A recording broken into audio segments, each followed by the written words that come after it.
Assalamualaikum warahmatullahi wabarakatuh.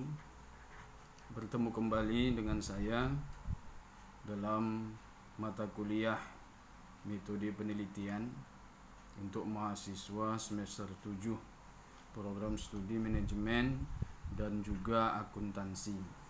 Bersyukur kita kepada Allah, kita masih diberikan kesempatan kembali untuk melanjutkan pembahasan kita terkait dengan metode penelitian.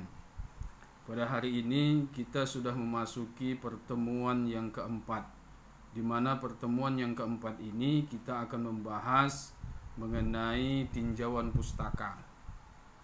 Namun sebelum saya membahas tinjauan pustaka, maka terlebih dahulu saya akan membahas mengenai apa-apa yang tertuang di dalam bab 1, mulai dari latar belakang masalah sampai nanti kepada manfaat penelitian.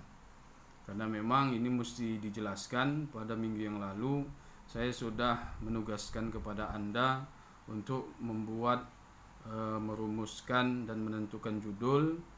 Sebelum menentukan judul, Anda harus membuat atau mengidentifikasi masalah.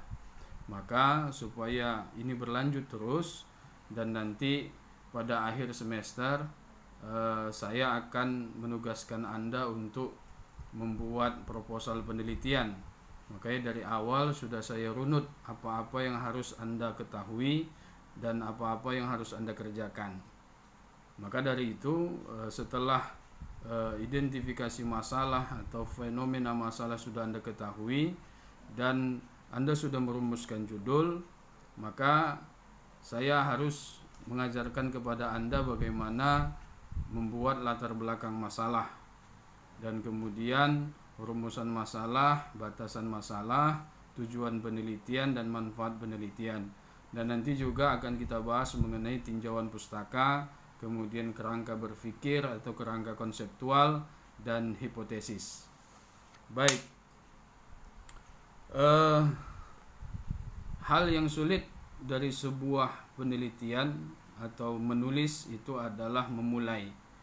Maka kita harus paham dulu apa yang harus kita tulis dan apa yang harus kita mulai untuk membuat satu penelitian. Nah, sebuah penelitian itu juga dimulai dari pengajuan proposal. Artinya kita harus membuat proposal terlebih dahulu, baru nanti kita bisa sampai kepada pelaksanaan penelitian.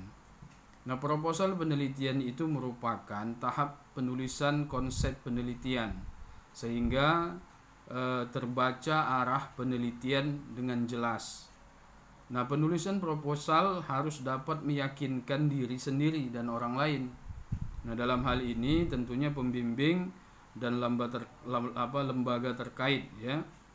Nah, membuat proposal itu sebenarnya adalah membuat desain penelitian. Kita sudah menjelaskan tentang desain penelitian di pertemuan yang lalu. Nah, di beberapa lembaga atau universitas ya, proposal penelitian ini dapat diseminarkan ya. Di Fakultas Ekonomi juga demikian. Jadi nanti ketika Anda sudah menyelesaikan proposal penelitian Anda melalui proses bimbingan dengan dosen pembimbing 1 dan 2 dan sudah mendapat ACC dari keduanya, maka Anda harus menseminarkan proposal skripsi Anda tersebut atau proposal penelitian Anda tersebut. Dari situ nanti baru akan dibahas dan ditentukanlah apakah Anda bisa melanjutkan kepada tahap selanjutnya yaitu penelitian atau tidak. Nah, dengan demikian, proposal yang bersangkutan itu diuji kelayakan dan kemampuan penelitian dalam menyelesaikan penelitiannya.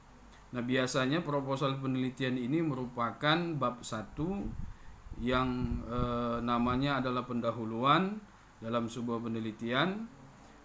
Ya, namun beberapa universitas atau lembaga itu proposal penelitian mencakup 3 bab sekaligus. Seperti di Fakultas Ekonomi juga demikian. Jadi tidak hanya bab 1 saja pendahuluan, tapi langsung kepada bab 1, 2 dan 3. Nah, kalau di Fakultas Ekonomi bab 1-nya itu pendahuluan, bab 2-nya itu landasan teoritis, dan yang bab ketiga adalah metodologi penelitian. Maka nanti inilah yang harus Anda selesaikan untuk membuat satu proposal penelitian. Nah, di pertemuan kali ini kita coba habiskan dulu di bab 1 ya, mulai dari latar belakang masalah nanti sampai kepada manfaat penelitian, baru kita lanjut nanti kita coba sedikit masuk kepada bab 2 yaitu tinjauan pustaka atau landasan teoritis kalau dalam sistematika proposal penelitian di Fakultas Ekonomi. Baik, kita akan kaji mengenai latar belakang ya. Nah, latar belakang itu merupakan deskripsi mengenai minat dan relevansi penelitian yang menjadi perhatian si peneliti.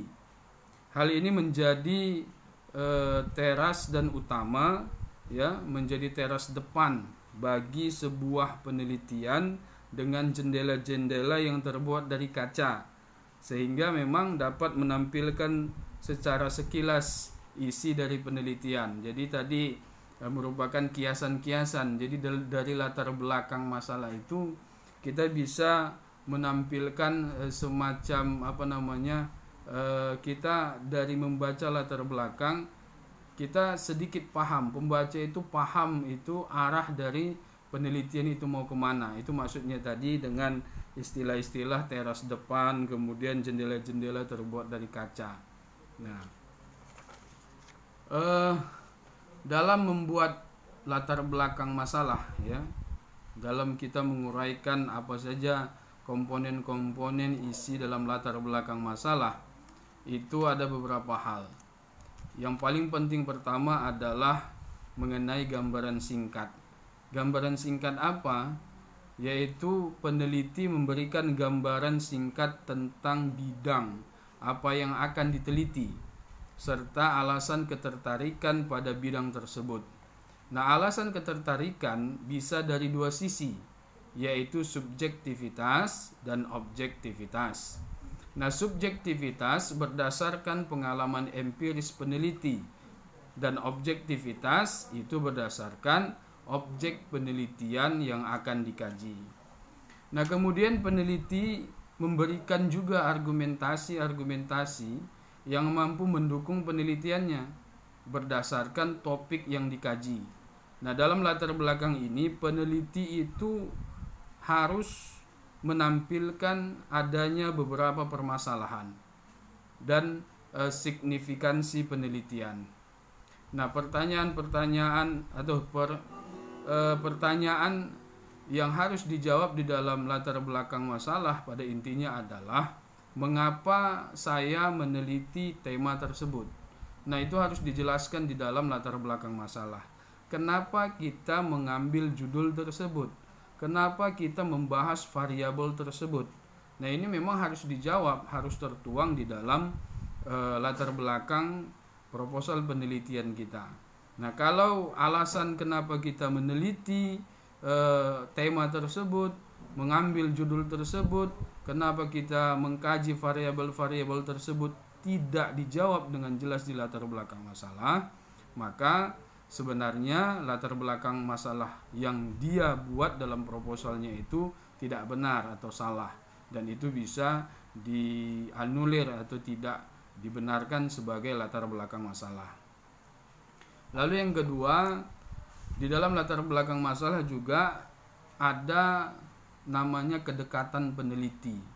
Maksudnya adalah peneliti menunjukkan bahwa ia memiliki kedekatan dengan penelitian tersebut, baik kedekatan dengan objek penelitian maupun dengan keilmuan dan profesinya.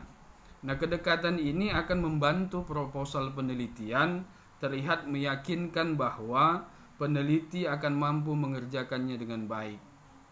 Kemudian yang ketiga, di dalam latar belakang masalah juga perlu ada dijelaskan secara singkat mengenai penelitian sebelumnya. Nah, secara singkat kita harus ungkapkan sejauh mana penelitian sebelumnya meneliti tema atau objek yang sama. Nah, tuliskan nanti siapa, kemudian di mana, kapan. Nah, jika perlu sejauh mana penelitian tersebut bermanfaat bagi masyarakat. Nah, poin hanya sekilas saja, nggak terlalu banyak ya, sebab memang di subbab berikutnya akan dibahas kembali. tetapi paling tidak kita berikan sedikit penjelasan mengenai bahwa penelitian ini memang sudah pernah diteliti oleh orang lain. Nah, keterangan-keterangannya kita jelaskanlah sedikit di dalam latar belakang masalah kita. Kemudian yang keempat, komponen yang keempat yang ada di dalam latar belakang masalah itu adalah intisari teori. Nah, seperti apa teori yang akan digunakan dan bagaimana penggunaannya, ini perlu ditampilkan secara sekilas. Nah, dengan demikian akan tampak mau diapakan permasalahan yang sudah sedikit ditampilkan. Nah, itu susunan atau komponen-komponen pengisi di dalam latar belakang masalah. Nah, yang paling penting dari situ adalah adanya penjelasan mengenai permasalahan yang membuat si peneliti itu tertarik untuk mengkaji permasalahan itu lebih dalam, ya. Di dalam latar belakang masalah juga nanti ada penegasan judul, ya. Artinya di akhir itu nanti setelah kita jelaskan dengan berbagai bentuk komponen yang sudah dijelaskan tadi, di akhir itu ada pernyataan si penulis atau si peneliti bahwa dia merasa tertarik untuk mengkaji permasalahan tersebut lebih jauh atau lebih mendalam dalam bentuk penelitian apa, misalkan penelitian skripsi. Nah, setelah itu dituliskanlah dengan judul. Nah, judulnya itu dengan jelas dituliskan di dalam latar belakang masalah. Nah, itu mengenai latar belakang masalah. Sekarang kita masuk kepada rumusan masalah. Kalau dalam sistematika di Fakultas Ekonomi, setelah latar belakang masalah itu ada identifikasi masalah. Tapi kan saya sudah tugaskan kepada Anda untuk membuat identifikasi masalah. Nah, maka dari itu ya tidak perlu lagi saya bahas, saya langsung masuk saja kepada rumusan masalah. Nah, bagian ini berisi tentang pokok-pokok persoalan yang akan dijawab atau diuraikan. Nah, pokok persoalan tersebut memuat penjelasan tentang permasalahan yang timbul dalam latar belakang masalah. Nah, sehingga menarik dan penting untuk diteliti. Nah, rumusan masalah sebaiknya sudah mencakup gambaran tentang perkembangan argumentasi dan teori yang akan digunakan. Nah, dalam membuat rumusan masalah ada beberapa hal yang perlu kita perhatikan. Yang pertama, menyatakan dengan tegas dan konkret tentang masalah yang akan diteliti.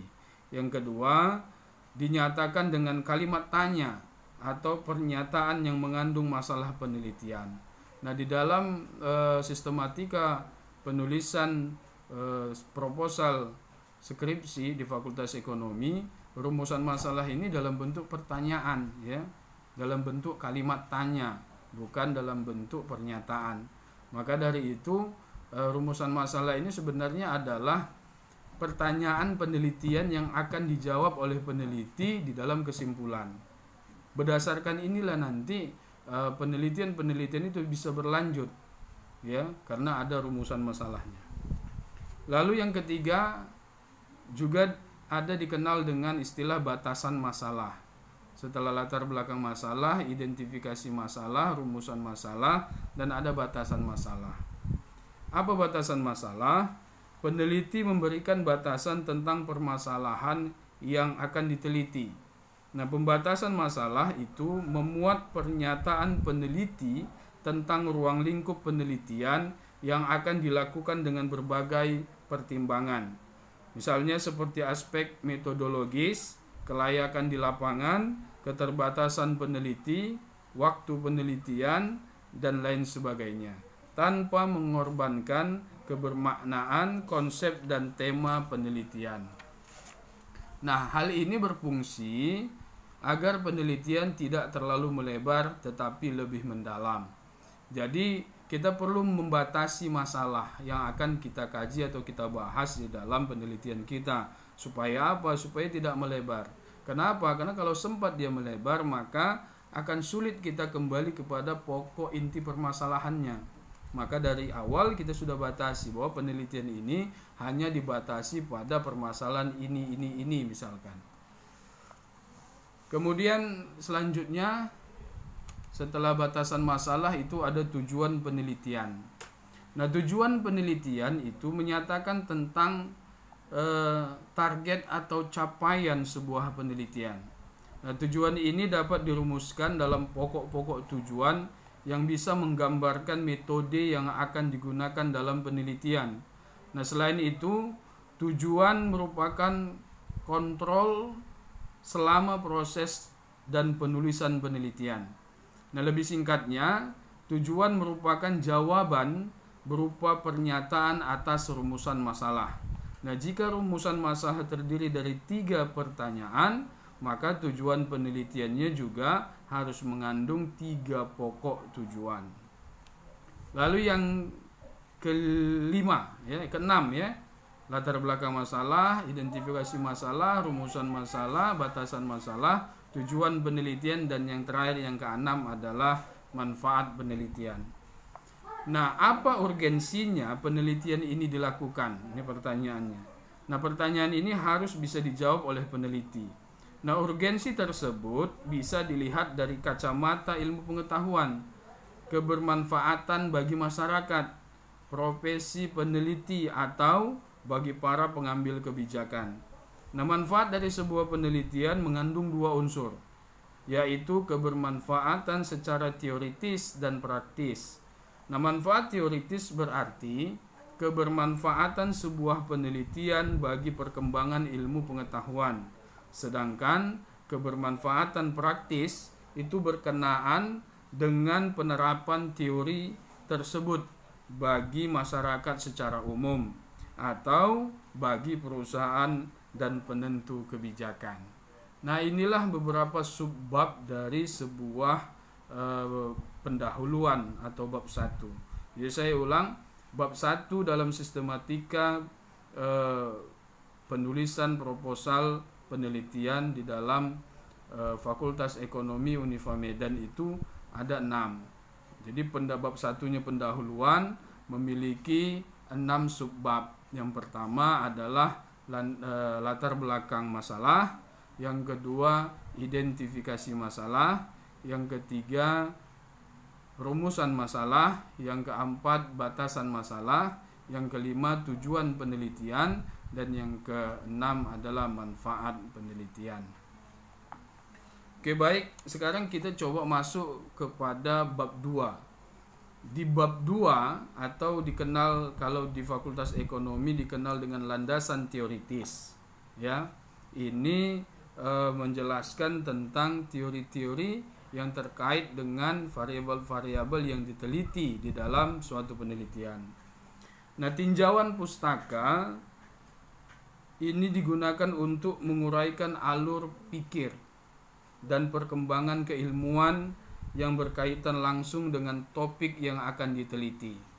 Nah, selain itu, pada bagian ini peneliti dapat melihat posisi penelitian dari penelitian-penelitian sebelumnya yang pernah dilakukan. Dengan melihat penelitian yang ada, kita bisa membedakan keunggulan sekaligus kelemahan dari penelitian kita. Pun demikian, kita bisa melihat celah penelitian sebelumnya sehingga dapat menambalnya dengan penelitian yang akan dilakukan. Nah, sementara itu, kerangka teoritis merupakan kerangka berpikir yang akan digunakan oleh peneliti, yang digunakan oleh peneliti untuk mendekati persoalan yang diajukan. Nah, kerangka teori ini disusun sebagai tuntunan untuk memecahkan masalah penelitian. Nah, teknis penulisan dapat berbentuk uraian kualitatif, model matematis, atau memang persamaan-persamaan yang langsung berkaitan dengan ilmu atau bidang ilmu yang diteliti. Nah, untuk lebih jelas, ada beberapa hal yang perlu diperhatikan. Yang pertama, deskripsi kerangka teoritis menjadi penjelas relevansi antara teori dengan permasalahan yang akan dikaji agar memperoleh legitimasi konseptual. Nah, unsur-unsur teori sebaiknya tampak jelas, kelihatan jelas. Misalnya definisi dan asumsi. Yang kedua, alur pikir penelitian berupa pola hubungan antar konsep yang akan digunakan untuk menjawab permasalahan penelitian. Nah, alur pikir dibuat seperti bagan atau silsilah. Alur pikir juga bisa disebut kerangka berpikir atau kerangka konseptual. Nah, yang ketiga, pengajuan hipotesis berisi rumusan penelitian yang disusun berdasarkan alur pikir yang telah dibuat oleh peneliti. Nah, hipotesis dirumuskan secara rinci, jelas, singkat, dan lugas. Nah, antara tujuan pustaka, tinjauan pustaka, dan kerangka teoritis ini biasanya dipisah menjadi subjudul yang berbeda. Nah, secara fleksibel dapat disusun menjadi beberapa subbab sesuai dengan kebutuhan peneliti. Nah, memang ada kaitannya itu antara landasan teoritis dengan kerangka konseptual atau kerangka berpikir. Nah, kerangka berpikir atau kerangka konseptual hanya bisa akan dibuat jika kita sudah mengetahui, sudah menuliskan dan memahami teori-teori terkait dengan variabel yang kita teliti. Nah, kalau variabelnya belum jelas secara teori, maka kerangka berpikir ini juga tidak bisa diselesaikan atau dikerjakan. Nah, terkait dengan teori ini ada dua sumber, ya. Sumber teori yang bisa Anda dapatkan untuk membuat bab 2 atau landasan teoritis itu bisa dari beberapa atau berbagai sumber. Yang pertama tentunya yang paling valid atau paling utama adalah dari buku. Nah, buku-buku cetak yang terkait dengan yang di dalamnya mengandung teori-teori untuk menjelaskan variabel yang akan kita teliti. Nah, zaman sekarang ini tidak terbatas hanya pada buku cetak saja atau bentuk fisiknya jelas buku yang bisa kita bawa dan baca, tetapi sekarang juga sudah ada buku digital atau electronic book. Nah, ini juga sebenarnya tidak ada masalah untuk kedua hal ini. Boleh-boleh saja, yang penting referensi sumber-sumbernya itu jelas. Dan bedanya hanya yang satu dicetak, yang satu lagi di dalam digital atau tertuang di dalam internet atau website misalkan. Yang kedua, selain buku bisa juga digunakan jurnal-jurnal penelitian. Artinya hasil karya ilmiah orang lain itu bisa kita gunakan sebagai sumber teori. Yang pasti kita harus tahu bagaimana cara mengutip di pernyataan-pernyataan pakar atau kutipan-kutipan yang memang kita kutip langsung atau tidak langsung dari sumber-sumber teori atau sumber referensi yang kita gunakan. Nah, kita tidak boleh sembarang mengambil teori atau pernyataan dari para pakar di dalam buku itu, karena kita harus menjaga mengenai jangan sampai penelitian kita dianggap plagiasi. Kita harus mencantumkan, kalau kita memang mengutip dari satu pernyataan pakar, maka harus jelas kutipan itu berasal dari mana, ya, siapa pakar yang menyatakannya, tertulis di mana, tahun berapa, halaman berapa, penerbitnya apa. Itu harus kita tahu, harus kita pahami. Nanti di dalam penelitian kita kan ada daftar pustaka. Nah, di situ. Nah, kalau di Fakultas Ekonomi, kutipan-kutipan itu dalam bentuk body note, ya. Artinya tidak footnote, kan ada body note, ada footnote. Nah, kita menggunakan body note yang memang semuanya dalam bentuk kutipan langsung maupun kutipan tidak langsung. Kemudian ada hal yang perlu kita pahami juga, bahwa beberapa hal perlu diperhatikan, ya, dalam merujuk teori dari berbagai sumber. Nah, teori yang digunakan itu semestinya harus memiliki nilai ilmiah tinggi, bukan merupakan konsep-konsep umum yang tidak memiliki makna pengetahuan spesifik. Kemudian teori yang telah teruji kedalamannya dan banyak digunakan oleh peneliti-peneliti lain. Kemudian yang ketiga, teori-teori yang digunakan sebaiknya teori-teori yang telah disempurnakan melalui penelitian-penelitian terbaru, yang tentunya hanya dapat diperoleh dari sumber referensi yang terkini. Yang keempat, menyebutkan sumber referensi dengan jelas. Ini yang saya katakan tadi. Dan jujur dalam mengemukakan sumber penulis referensi.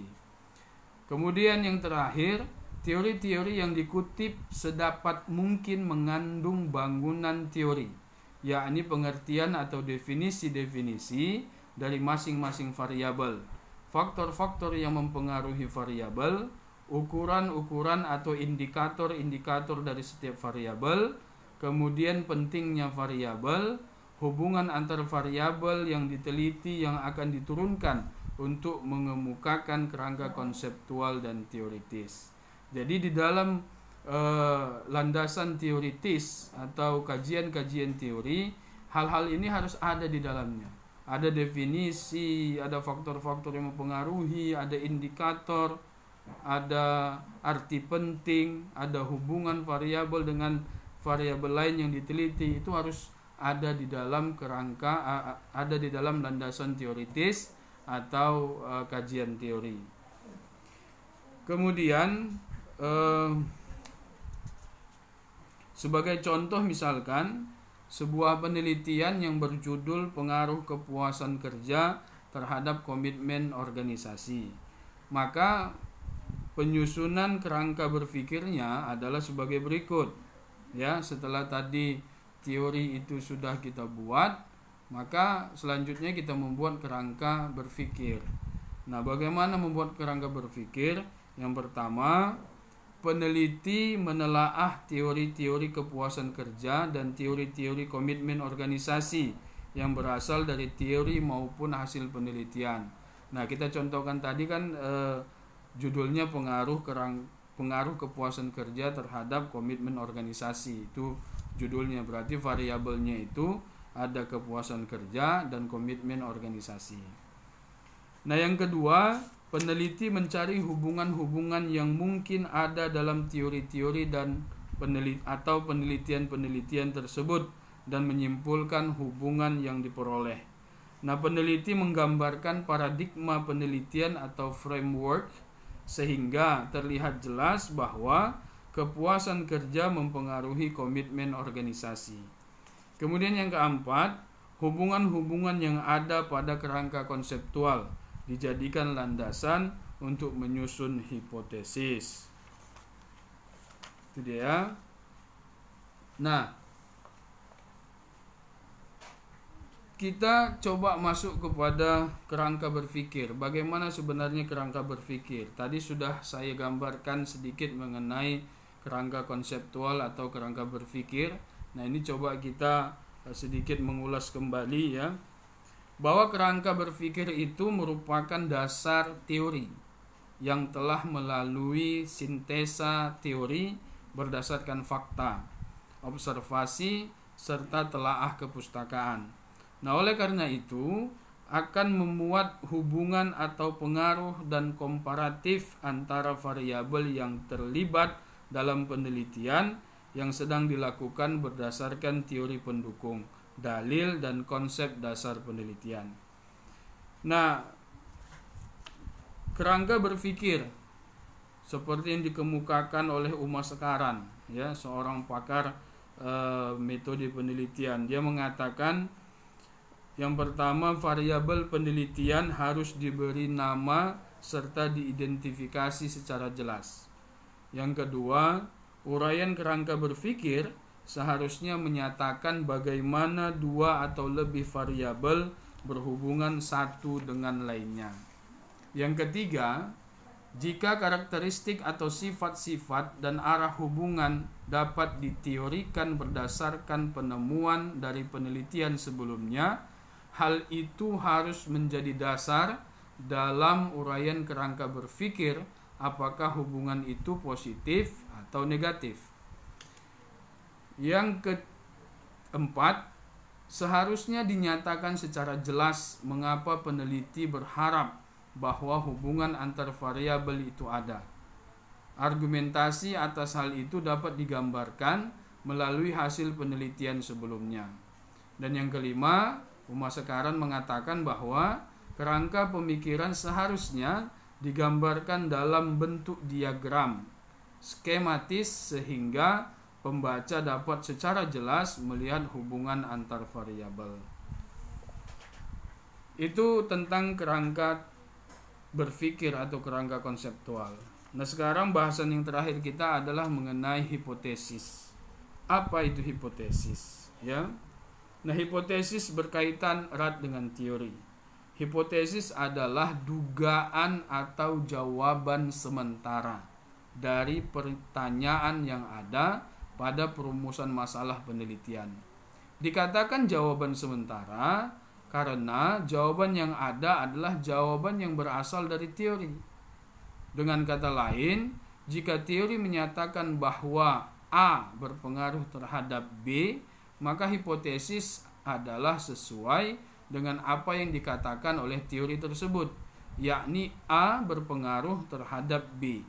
Nah, jawaban sesungguhnya hanya baru dapat ditemukan apabila peneliti telah melakukan pengumpulan data dan analisis data penelitian. Nah, hipotesis itu bersumber dari dua, yakni yang pertama, hasil pengalaman masa lalu atau pengetahuan, atau sering dari percobaan sebelumnya.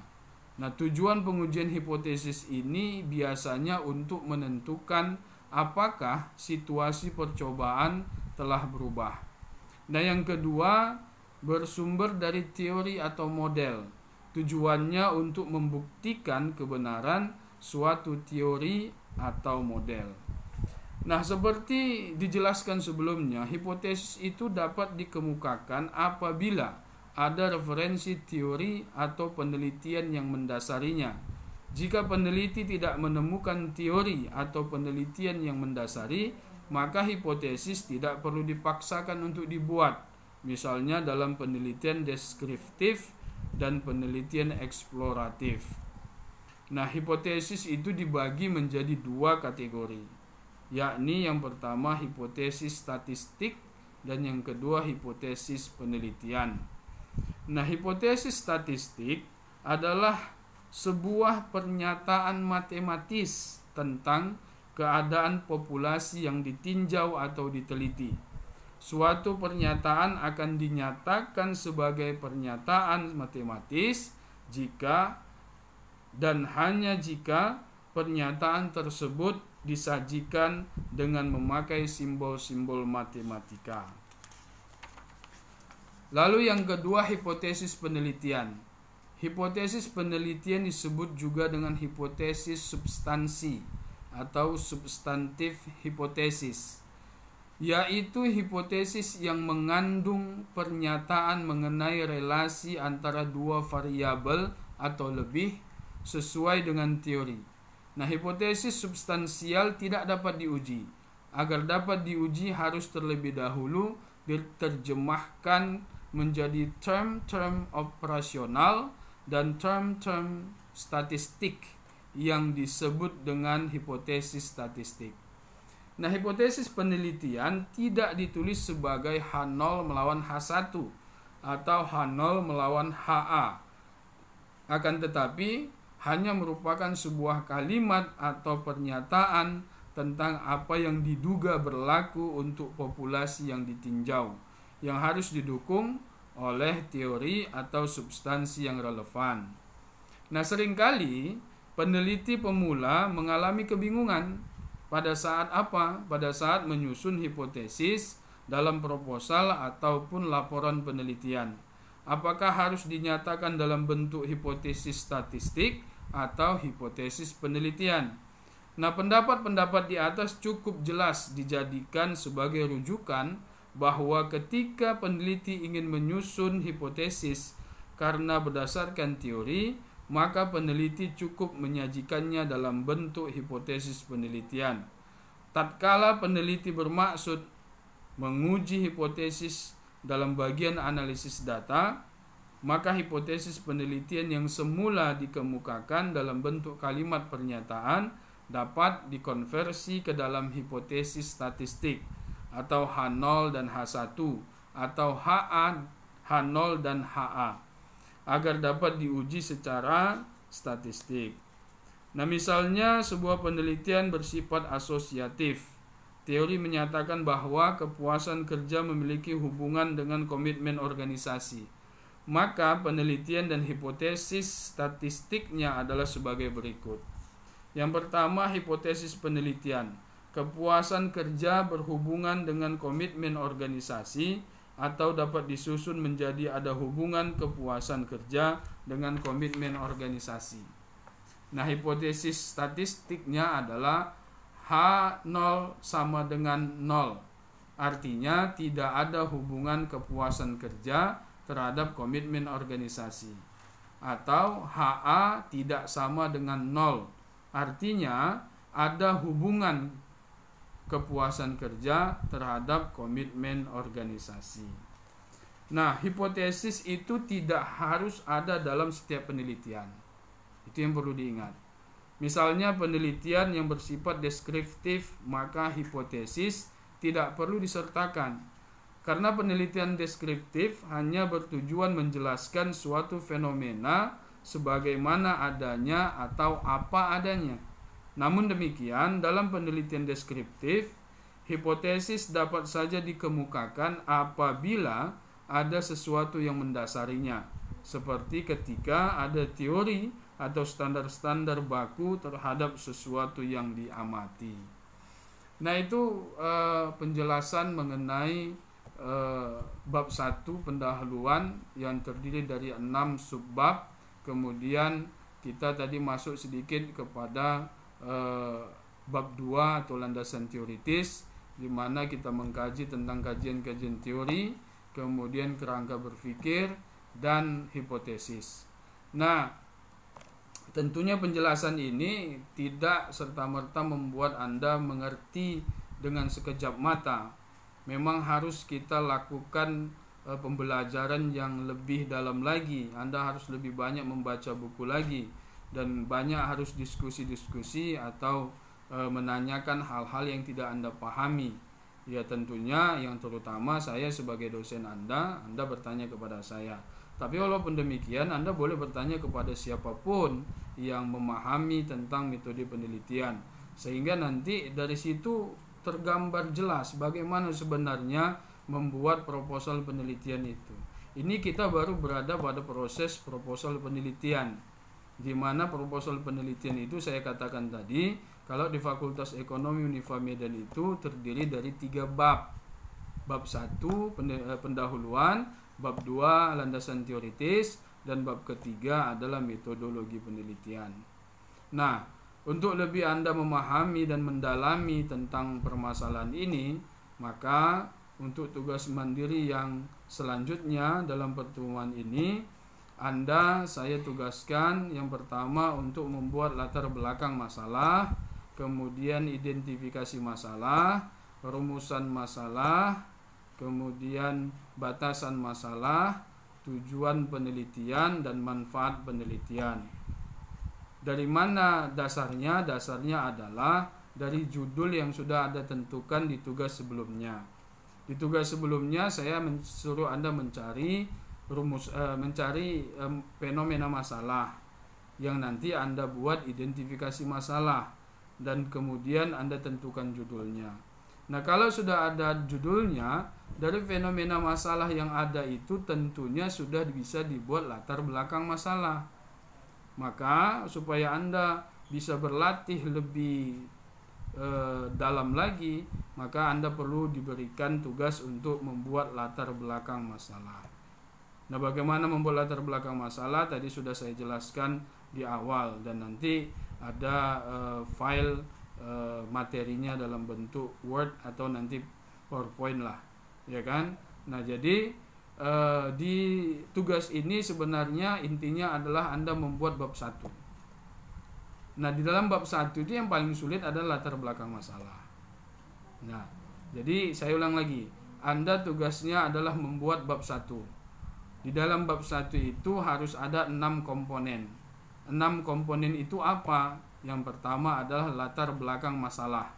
Yang kedua, identifikasi masalah. Yang ketiga, rumusan masalah. Yang keempat, batasan masalah. Yang kelima, tujuan penelitian. Dan yang keenam adalah manfaat penelitian. Dari bab 1 ini ada satu yang sudah Anda selesaikan, tetapi nanti Anda tuliskan kembali. Apa yang sudah Anda selesaikan adalah identifikasi masalah. Itu pun kalau tugasnya sudah Anda kumpul. Nah, kalau misalkan Anda tidak mengumpul tugas membuat fenomena masalah atau mencari fenomena masalah, identifikasi masalah dan membuat judul, ya secara waktu memang Anda sudah tidak saya nilai lagi tugas Anda. Tetapi untuk melanjutkan tugas-tugas berikutnya, Anda tetap harus membuat judul itu. Ya, tetap harus memberikan kepada saya ini judul saya, walaupun ya saya harus konsisten bahwa setiap tugas mandiri itu akan diberikan setiap minggu, setiap pertemuan, dan diberikan waktu 1 minggu untuk menyelesaikan. 1 hari sebelum masuk perkuliahan berikutnya Anda sudah kumpulkan. Katakan misalkan Anda ini yang semester 7 sore misalkan, pertemuan kita adalah besok hari Rabu. Ini video ini saya buat di hari Selasa. Nah, hari ini Anda harus mengumpulkan tugas membuat judul tadi atau mengidentifikasi masalah tadi. Nah, kalau sampai jam 23.59 Anda belum mengumpulkan tugas Anda, tentunya saya tidak akan nilai lagi. Tetapi tetap harus Anda kerjakan dan tetap Anda harus punya judul. Supaya apa? Supaya bisa melanjutkan kepada tugas-tugas berikutnya. Begitu juga dengan semester 7 yang non reguler. Ya sama saja, kita biasa masuk di hari Sabtu nanti. Nah, di hari Jumat jam 23.59 itu Anda harus sudah mengumpulkan tugas Anda. Paling lama itu Anda harus mengumpulkan. Lewat dari situ, maka ya saya tidak akan menilai lagi kerjaan Anda karena sudah lewat waktu. Tetapi tugas Anda itu tetap harus bisa Anda gunakan untuk mengerjakan tugas-tugas yang lain. Karena di dalam metode penelitian ini, dalam mata kuliah ini tidak boleh ada yang ompong atau yang terputus. Dia semua harus runut dari awal sampai akhir. Nah, penelitian itu harus seperti itu. Tidak boleh dia sepotong-sepotong. Oke, baik ya. Anda saya pikir paham dengan penjelasan saya.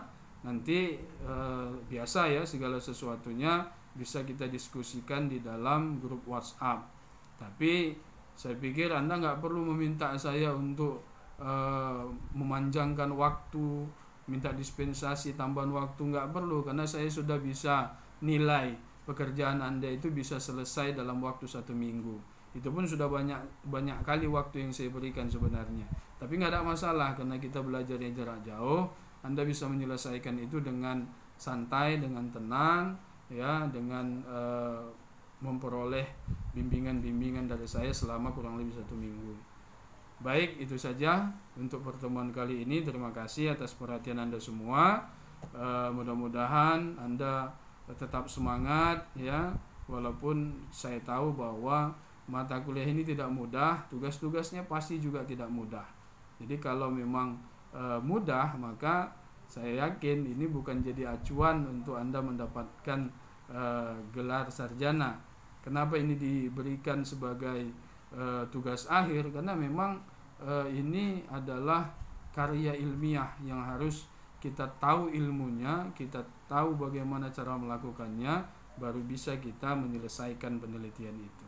Terima kasih atas perhatiannya. Nasrun minallah wa fathun qarib wa basyiril mu'minin. Assalamualaikum warahmatullahi wabarakatuh.